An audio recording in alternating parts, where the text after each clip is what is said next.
Fala galera, bom dia para quem estiver assistindo na aula certa, na hora certa, né, da nossa aula.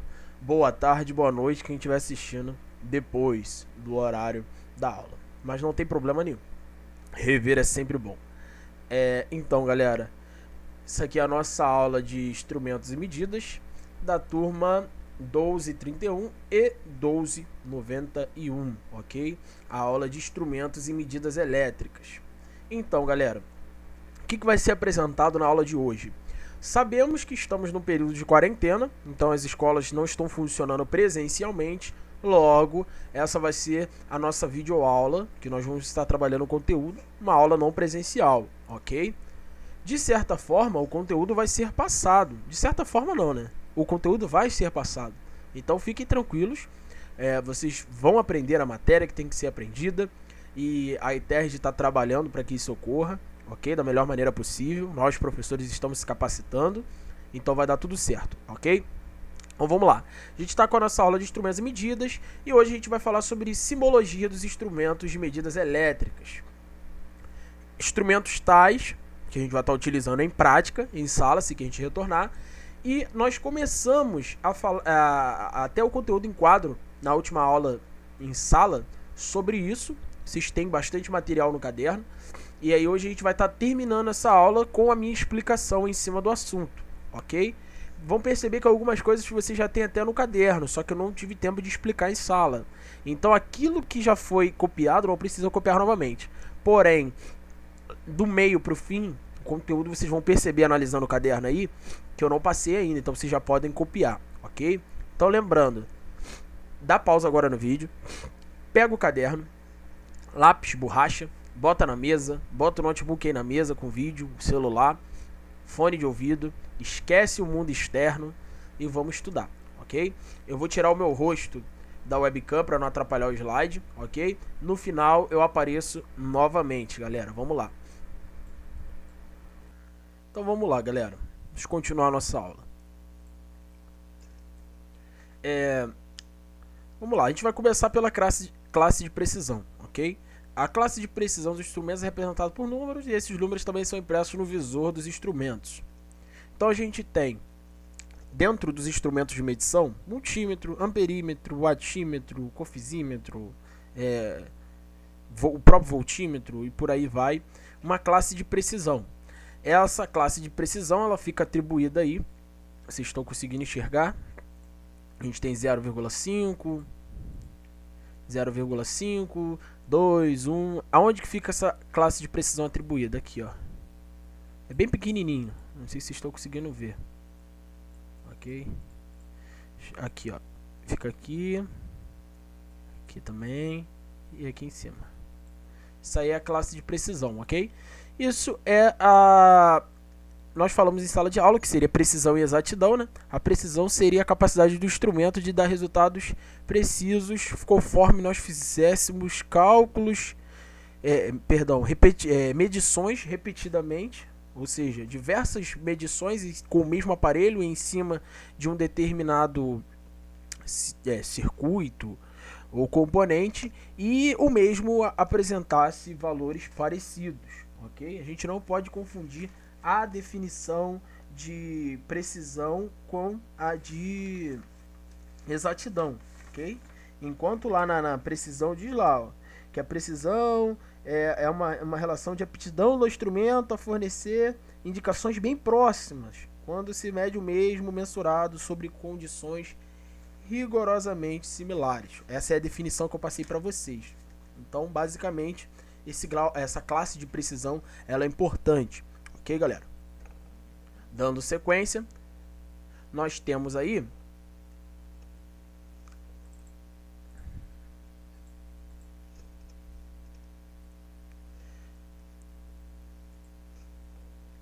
agora a questão da unidade de medida. Mudou a unidade de medida no desenho do medidor, logo nós temos aí uma função diferenciada, ok? Óbvio, dependendo do aparelho, não somente a unidade representada no visor, como a estrutura física, a estética do aparelho, ela muda também. Por exemplo, um alicate amperímetro, de longe você vai reconhecer que ele está ali para medir uma corrente, porque ele vai ter um formato de alicate em sua ponta, diferente, por exemplo, de um ohmímetro, que não vai ter essa função, ok? Então, baseado na característica estética mesmo do aparelho, você consegue notar. Mas, diretamente, você consegue avaliar isso também em relação às suas unidades de medida. Por exemplo, vocês tiveram aula... Opa, voltou. Vocês tiveram aula de eletricidade. Então, vocês sabem que isso aqui é o símbolo de ohms, que é em relação à resistência. Isso aqui é um A de ampere, que tem uma relação à corrente elétrica, o V de volts, que tem uma relação com tensão, um W de watts, que tem uma relação com potência elétrica, ou seja, são questões que vão trazer para a gente a lucidez para que serve esse instrumento de medição, ok? Então essas informações são importantes na hora da gente compreender a função do instrumento. Logo em seguida, tem uma relação também ao princípio de funcionamento desse instrumento. Como assim? E aí nós temos uma relação, como foi dito, em relação ao princípio de funcionamento. Por quê? Um instrumento ele vai mudar o princípio de funcionamento interno dele, dependendo do que seja. Por exemplo, se a gente estiver medindo a frequência, ele usa o sistema ressonante, que é o que está aqui, ok? Opa! E aí são mais de um tipo de funcionamento no aparelho que dá para ser feito. O que é interessante, não vamos antecipar, né, a explicação. Eu vou, na próxima aula, mais para frente, eu vou estar falando de cada um desses tipos. Como funciona o sistema de ferro móvel, como funciona o sistema de bobina móvel, o sistema ressonante, o eletrodinâmico. Eu vou explicar como funciona um de cada vez. Por enquanto, a gente vai se atentar à estrutura simbólica, ok? Da questão da simbologia nos aparelhos de medição. Então, a partir disso, a gente consegue notar aonde está aqui, ó, por exemplo, aqui, ó, ferro móvel, bobina móvel. Você tem aqui o sistema eletrodinâmico, ok? Então, baseado nisso aí, o sistema ressonante é mais fácil de se entender, porque é somente para frequência que está em hertz. Então, ele é mais tranquilo de se entender, ok? E temos também o sistema eletrodinâmico com bobinas cruzadas. E aí, nele, usa no coefisímetro, ok? Que é a questão do fator de potência. Depois a gente vai aprender isso com mais calma, ok? Dando continuidade, a simbologia também ela muda para a gente entender a questão a posição de funcionamento. Ou seja, o instrumento de medida ele pode funcionar na posição vertical, horizontal ou inclinada. Vertical ou horizontal não tem tanta dificuldade. Você vai ter ali somente a posição vertical, né? E a posição horizontal. Esse meu vertical aqui ficou meio inclinado, mas perdoem a falta de habilidade com a linha. Mas eu botei imagens aqui para a gente entender melhor. Então ele vai ter ali as suas variáveis, ok? Aqui tem um exemplo de um painel de medição para a gente entender melhor, de instrumentação, mas vamos vir para cá. Aqui, ó.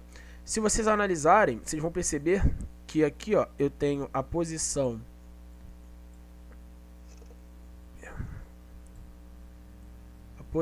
que esse trabalha, a posição que este trabalha, e aqui já tem a questão do ângulo. Por quê? Aqui esse está na horizontal. Quando você vê esse desenhozinho aqui, ó, um C deitado, está dizendo que ele trabalha na horizontal, ou seja, o aparelho de medição ele tem que ficar deitado nessa posição aqui, ó, totalmente deitado. Nesse caso, o aparelho já fica em pé, então seria assim, ó, em pé. Deixa eu avançar. E aqui, quando ele funciona na posição inclinada, ele tem que vir com uma orientação, ok? Em relação a o grau de inclinação. Então vai vir lá 60 graus, 35 graus e por aí vai, ok? Para a gente saber qual é o grau de inclinação que esse instrumento tem que ter. Avançando, em relação ao tipo de corrente, nós temos uma representação, ok? Vai ter três tipos possíveis em um instrumento de medição. Primeiro, que ele trabalhe com corrente contínua, ok? Então você vai ter somente uma linha representando aqui. Se ele trabalhar com corrente alternada, vai estar essa linha aqui. E se ele trabalhar com corrente contínua alternada, aí vai estar os dois símbolos juntos, ok? Lembrando que você trabalhar um instrumento de corrente contínua numa corrente alternada ou vice-versa, pode apresentar danos ao aparelho. Então, você tem que olhar bem o que você está fazendo antes de utilizar, ok? Senão você pode gerar complicações no seu aparelho. Continuando aqui, vamos lá.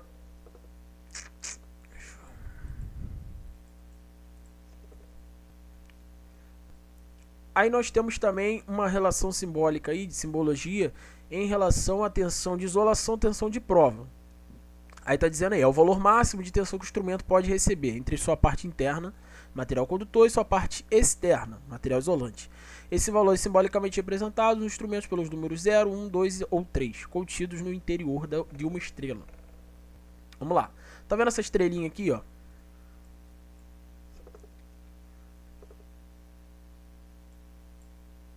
Nós temos uma estrelinha aqui. Isso aqui. Esta estrelinha. Ela significa o valor de tensão de isolamento desse aparelho. Aí vamos lá, vamos entender melhor. O que vai acontecer? O aparelho, ele não pode, qualquer aparelho, funcionar em qualquer rede. Vamos supor, eu tenho uma rede de 3.000 volts. Se eu colocar um aparelho que esteja sem nada na estrela, que é até 0,5 kV, ou seja, até 500 volts, se eu boto esse aparelho de até 500 volts numa rede de 3.000, eu vou criar um problema nesse aparelho. Provavelmente eu vou danificar o circuito do aparelho. Por quê? Esse aparelho, ele vai ter condutores internos que funcionam até aquela tensão, por causa da corrente. A tensão e a corrente, elas trabalham proporcionalmente. Com isso, eu vou ter uma corrente, ok? Que, por sua vez, o meu aparelho não foi feito para suportar. E aí vai acontecer o seguinte: trabalhando numa tensão e numa corrente que ele não suporte, ele vai ficar suscetível a sofrer uma avaria. Então vai queimar o meu multímetro, amperímetro, ohmímetro e por aí vai, ok? Então é por isso que nós temos que respeitar a tensão de isolamento. E aí nós vamos para a tabela geral de simbologias. Agora a gente segue com a tabela geral, né, de simbologia, para vocês pegarem isso no caderno de vocês. Essa parte vocês têm que ter, galera. Precisou? Eu não vou ficar dando tempo para vocês copiarem no vídeo. É bem simples. Dá uma pausa, copia tudo no caderno organizado e depois dá play novamente. Porque, galera, isso é conteúdo de prova. Então não fica achando que porque tá de quarentena o conteúdo não é aproveitável, não. Não é brincadeira, não. É sério, é conteúdo de prova. Então copia tudo isso aí. Aqui temos uma outra parte da tabela de simbologia, ok? Então vocês vão pegar essa tabela. A primeira parte é essa daqui, que está falando do instrumento de corrente contínua. Tá toda a simbologia detalhada para vocês. Copiem tudo isso no caderno. A segunda parte é essa daqui. Copiem também. E por último, a questão das simbologias em relação às unidades, ok? Então, galera, vamos lá, deixa eu aparecer de novo. A gente está chegando ao fim da nossa primeira videoaula, ok? Espero que vocês tenham entendido a proposta do vídeo, a proposta dessa ferramenta, dessa nova metodologia, ok? Eu vou estar disponibilizando conteúdo textual para vocês também. E no fórum eu vou estar disponibilizando uma bateria de exercícios relacionadas a essa nossa aula de hoje, ok? Fiquem atentos que eu vou estar colocando mais atividades, mais trabalhos para a gente estar realizando nesse período de quarentena. E na nossa próxima aula, na semana que vem, vai ter videoaula de novo, exercício de novo e trabalho de novo. Ok, galera? Em demais, se cuidem. Fiquem tranquilos em casa, estudando, se apliquem, aproveitem o tempo para aprender coisas novas. Valeu, abraço!